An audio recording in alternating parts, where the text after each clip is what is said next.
let's solve some problems. Number one is we have mass in grams of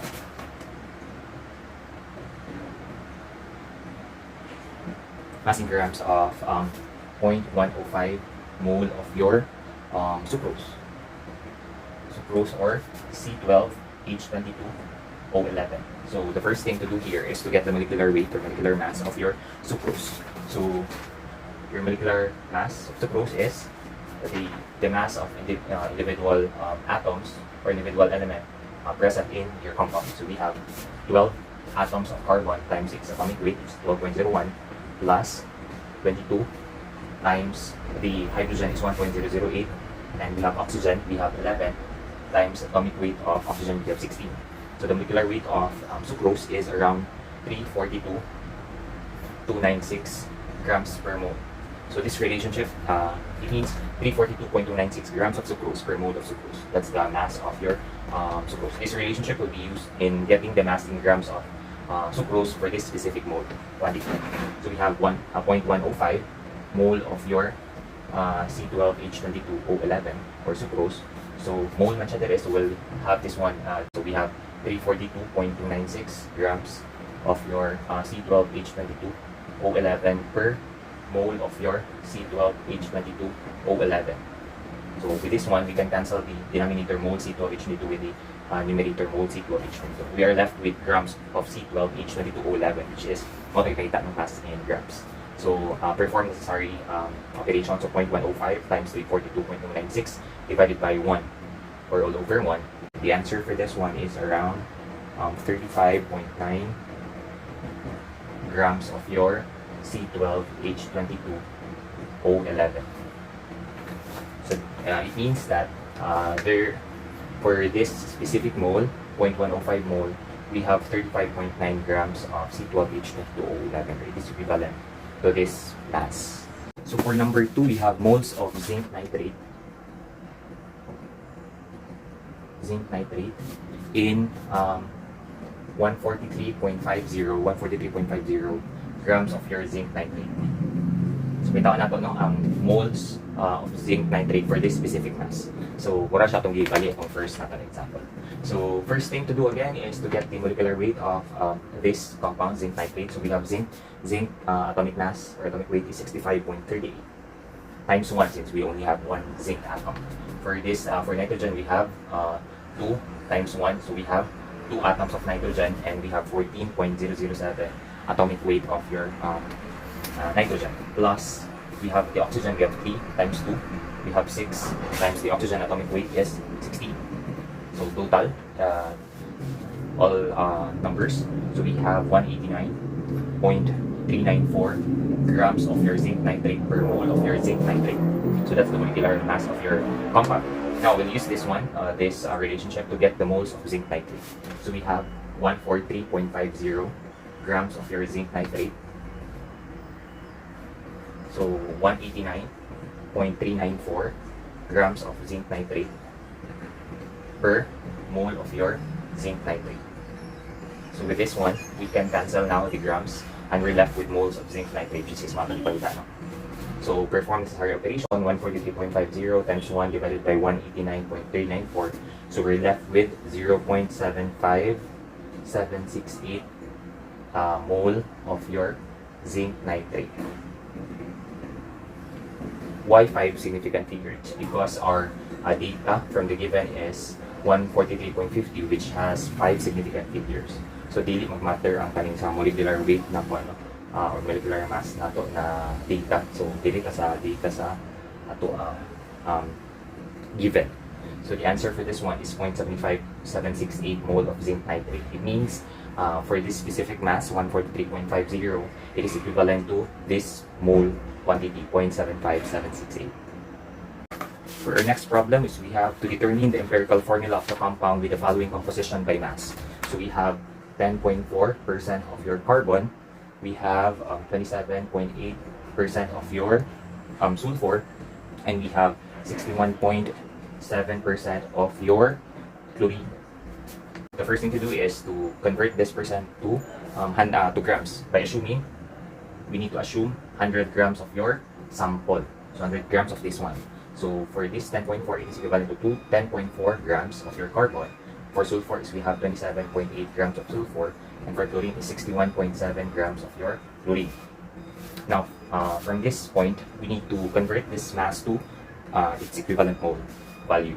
So for carbon, we have 12.01 grams of your carbon, so atomic weight or atomic mass of your carbon per mole of your carbon.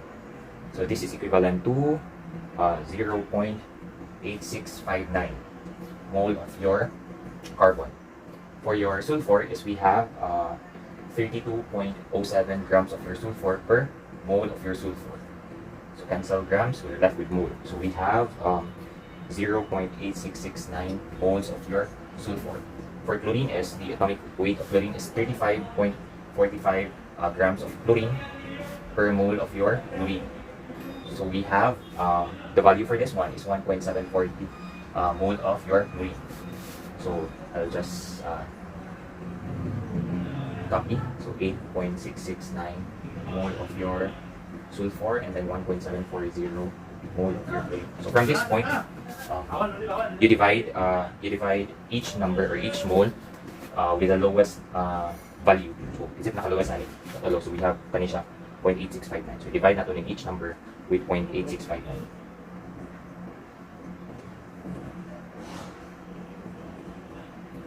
So the answer will be, we have 1 point something, 1.0 or equal to 1. For this one, for sulfur, we have 1.0 something also or equal to 1. And for the chlorine, 1.740 divided by 0.8659, we have 2.0 something or equal to 2. It means, so this will be the coefficients or subscripts of your individual components. It means that you have the empirical formula for the compound with this specific composition, 10.4% carbon, 27.8% sulfur, and 61.7% chlorine. We have C1S1Cl2 or equal to CsCl2. The next problem is we have to get the empirical formula for this specific compound. So the problem is a compound whose empirical formula is XF3 consists of 65% of F and by mass. What is the atomic mass of X? So we'll get the atomic mass of X. So meaning to say, for this one, we have 35% of your X to get the 100% or the specific XF3 compound. So how will you solve for this one? So to get the percent mass of your F or mass of F or mass of fluorine in this compound divided by the molar mass of XF3 times 100%. So that's the process or the equation to get the percent mass of your F. So the mass of F in this compound divided by the molar mass of this compound. So for this one, we have the percent mass of F, we have 65. The mass of F, we have this one, we have 19 for F, and then we have the mole. So we're locking with this one, the molar mass of F, XF3. So yeah, so we'll exchange the equation. So molar mass of your XF3 is equal to mass of your fluorine divided by the percent mass of your fluorine divided by 100. So we're left with, so transfer na siya there. So substitute the value. So mass of F is, we have 3 times 19 grams per mole divided by 65 divided by 100. So it means that the molar mass of XF3 is equal to how much? 87.69 grams per mole. So this will be the molecular mass or molecular weight of your compound XF3. So to get the atomic mass of your X alone, so we'll have this equation. The molar mass of XF3 will be the atomic mass of X plus 3 times atomic mass of your F. So we have 87.69 grams per mole. We have the atomic mass of X, we have X plus 3 times atomic mass of F is 19 grams per mole. So perform necessary operation. So 87.69 minus 3 times 19 is 57. So we have X is equal to 30.69 grams per mole.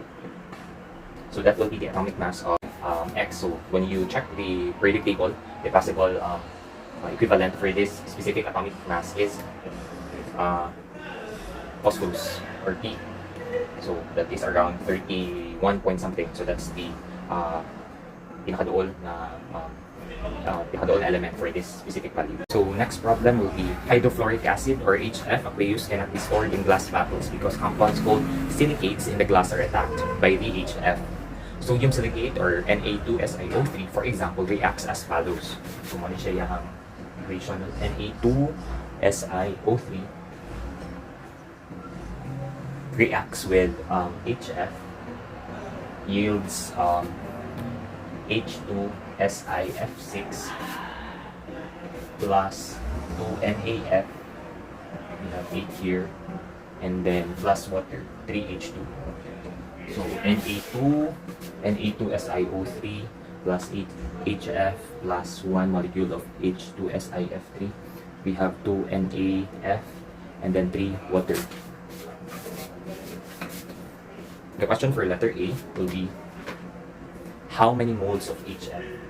Moles of HF are needed to react with 0.300 mole of your sodium silicate. So, pila daw ka moles of your HF ang need?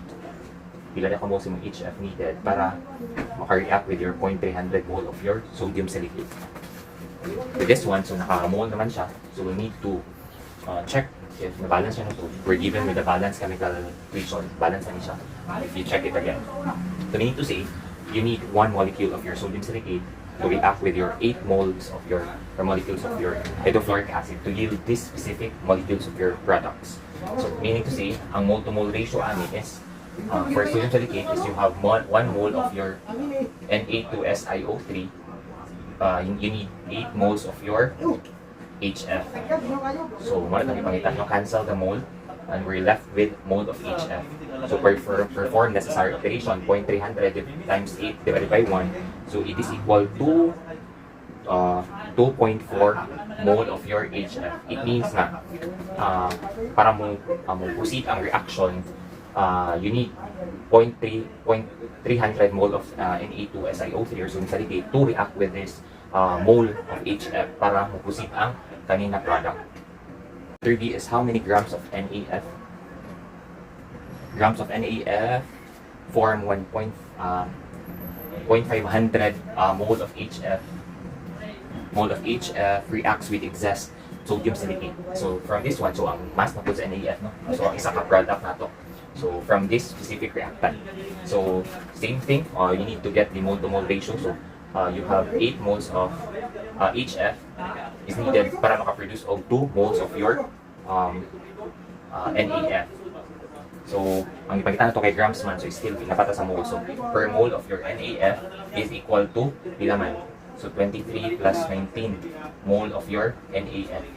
So, 23 sodium, fluorine is 19. So, 23 plus 19 na siya. So, that is equal. So, perform necessary operation 0.500 times 2 plus the sum of this one. So this is 42 divided by 8. So that is equal to 5.25 grams of your NaF. Meaning to say, for this specific mole of your reactant, ang possible na ma-produce na mass of NaF will be 5.25 grams. For letter C is how many grams of sodium silicate? Sodium silicate can react with 0.800 grams of your HF. So, pila daw ka grams of your sodium silicate will react to your 0.800 na grams of your HF para mapusit ang reaction. So, natin ibalik na natin itawag na limiting reactant or the excess reagent. So, limiting reactant will be the baseline.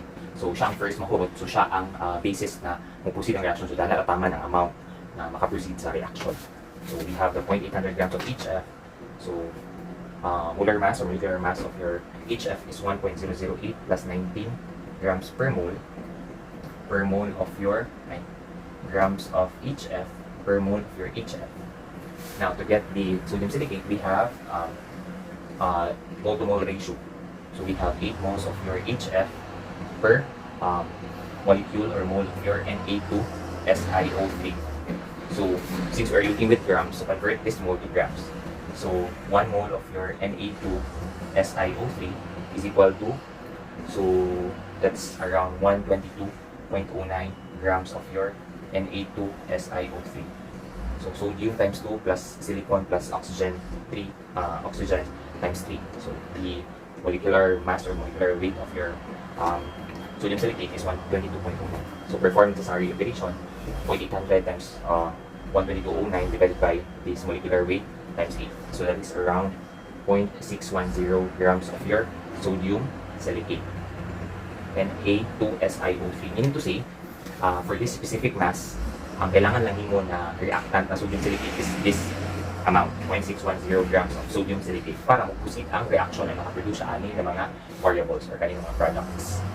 Next problem, sodium hydroxide reacts with carbon dioxide as follows. We have 2 sodium hydroxide plus CO2 yields in sodium carbonate Na2CO3 plus water. So that will be the balance reaction for this specific reaction. So sodium hydroxide and carbon dioxide, this will be the product, sodium carbonate and then water. So the reaction is already balanced. No? If you check again, so we have 2 sodium, we have 2 here, we have oxygen, we have 2 plus 2, so 4. So we have 3, 4 here in the product. So hydrogen, we have 2 here, so we have also 2. So it's already balanced. So the question for this one is, which is the limiting reactant? No? Limiting reactant when 1.85 mole of your sodium hydroxide and 1 mole of your CO2 will react. Tapos mo-form siya o sodium carbonate. So the process will be to get the product na ma-form from this specific reactants and check insay mas pinakagamay para siya ma-identify natin as limiting reactant. So 1 mole of your NaOH. So we have sodium is 23 plus oxygen is we have 16 plus hydrogen is we have hydrogen is we have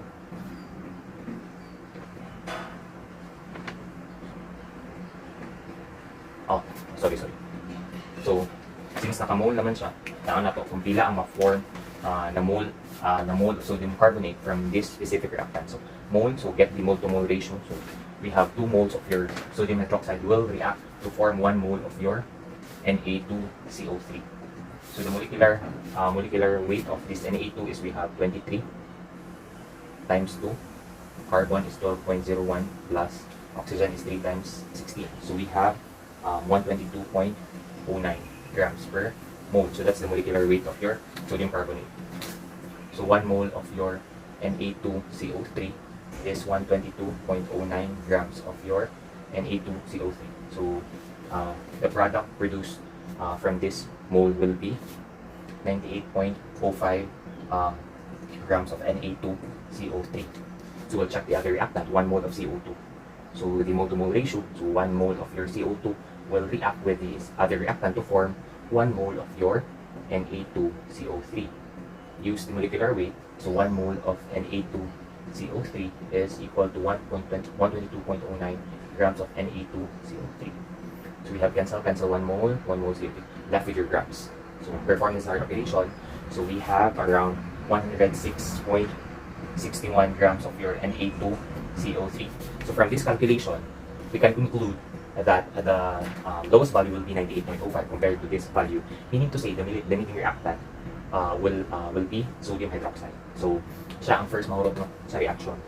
So and then the excess reagent will be your carbon dioxide. So limiting reactant will be sodium hydroxide. For letter B, how many moles of sodium carbonate can be produced? So moles of Na2CO3 ang ma-produce daw. So since nag-ask na siya ang pila daw ang moles na Na2CO3 ma-produce, so we'll use the limiting reactant. Anong purpose sa limiting reactant? No?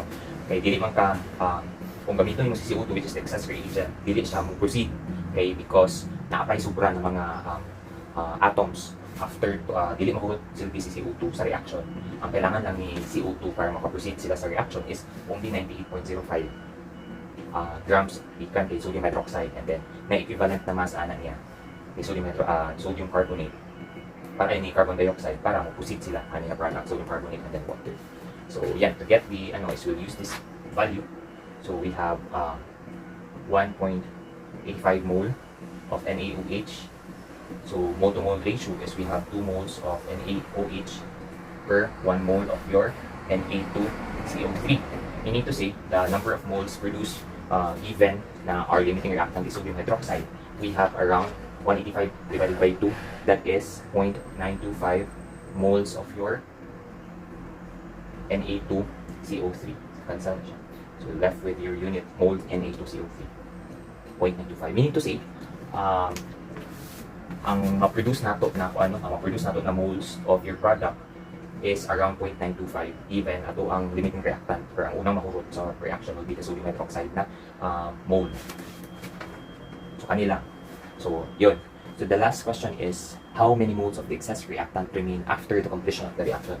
Meaning to say, pila daw mahurot ani ni mole ni reactant, ni excess reactant, which is the CO2. So we have 1 mole of CO2.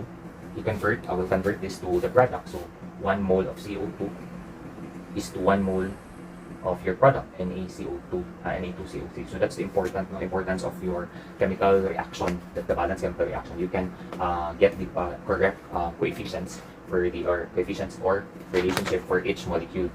So we have 1 mole of your Na2CO3. So meaning to say, ang excess reagent nato na CO2, ang iyang kaya ma-produce na product is around 1 mole of your sodium carbonate. But ang kaya lang na ihatag ni limiting reactant, which is sodium hydroxide, is around 0.925. Meaning to say, our excess reactant will have 1 minus 0.925, that is around 0.075 excess of sodium carbonate. So, mao ni siya ang excess nato, no? Or wala ni react after na-consume na si limiting reactant nato. So, kani ang mabiling 0.075 sodium carbonate. So, kani siya mangita paglaing limiting reactant, or mangita paglaing reactant na sodium hydroxide para makaproceed na pod sa reaction. Okay, last example is vanillin. The dominant flavoring in vanilla contains C, H, and O. When 1.05 grams of this substance is completely combusted, 2.43 grams of CO2 and 0.50 grams of H2 are produced. What is the empirical formula of vanillin? So we are looking for the empirical formula of your vanillin. Kabalo ka na si vanillin contains C, H, and O. So yung gikuan diri is si vanillin daw, when you combust vanillin, combust meaning you react with O2, it will produce CO2 plus water. Now the data says that for every 1.05 grams of your vanillin, ang ma-produce doon na carbon dioxide will be 2.43 grams, and then the water is around 0.50 grams. Now, how to get empirical formula of vanillin? So, kabalo ta si H2O, no? So, now we'll have to get the individual moles of your C, H, and O para makuha na ito ang empirical formula. So, first one is, si vanillin daw contain daw siya og C. So, ahaman padulong si C na siya diri kay carbon dioxide, no? Using the law of conservation of mass na theory and concept, kung unsay nisulod diri na carbon, mo ra mo gawas na carbon. Meaning to say, ang tanang carbon ipadulong diri sa CO2. So diri atong basis nato na carbon nato. So 2.43 grams of your CO2. So carbon, CO2 is around 12.01 plus 32. So that is around 44.01 grams of your CO2 per mole of your CO2. Now we can cancel grams of CO2. But you'll get the C alone. So ang mole to mole nato na ratio. So for every 1 mole of your CO2, you have 1 atom of your 1 mole of your carbon. So, yon. And then, from this one, 1 mole of your carbon is equal to 12.01 grams of your carbon. So, cancel mole CO2, 1 mole C, and we'll have the remaining unit, which is gram C. So, perform necessary operation, 2.43 times 12.01 divided by 44.01. So, that is around 0.6631 grams of your carbon. Next, we have the H. The H, nag-react si vanillin, padulong ang H diri kay water. So kay water lang alone. So ang possible na mass ni H will be coming from this one. So 0.50 grams of your H2O. So the molecular weight of H2O is 16 plus 2 times 1.008. So that is around 18.016 grams of H2O per mole of your H2O. Same thing, the relationship. So for every 1 mole of H2O, you have 1 mole of 2 moles of your H. Diba? 2 moles of your H. Now, for every mole of H, the atomic weight of H is 1.008 grams of your hydrogen. Perform necessary operation, 0.5 times 2 times 1.008 divided by 18.016. That is around 0.05595. Now, the trick for this one, the O, so we have the remaining component which is O. Ang O is, na kay O kay vanillin, na kay O kay oxygen, magigamit for combustion, and then mag-yield siya din kay CO2 and then kay water. So, na O na. So, since given naman ka, no, 1.05 grams of your vanillin will react. So, mapadulong ka diri kay, so ang imuhang mass is diri nakapadulong kay CO2 and then kay water. I mean to say, that's just the difference of 1.05 minus the C and then minus the H. 0.6631 minus 0.05595. So, the value of your O is around 0.33095 grams of your oxygen. So, that's it. So, nakuha na ito ang individual masses. From this mass, ato siya i-convert to moles para makuha na ito ang value sa ato ang components, each component sa vanillin, C, H, and O. So, for C, we have 0.6631 grams of C. So, we have 12.01 grams of C per mole of C. So, this is equal to 0.05521 mole of your C. For your H is you have 0.05595 grams of your H, 1.008 grams of H per mole of your H. That is equal to 0.05556 mole of your H. And lastly, for O is we have 0.33095 grams of your O. You have 16 grams of O per mole of your O. So, cancel grams of O, left with mole O, so the value will be 0.020684. Now, after this one, nakuha na nato ang individual moles, no? So, you divide all numbers with the lowest number, no, present for this one. So, we have this one. So, divide all numbers with 0.02684. So, when you divide this number, 0.05521 divided by 0.0200684, the answer will be 2.67. And then for this one is you have 2.68.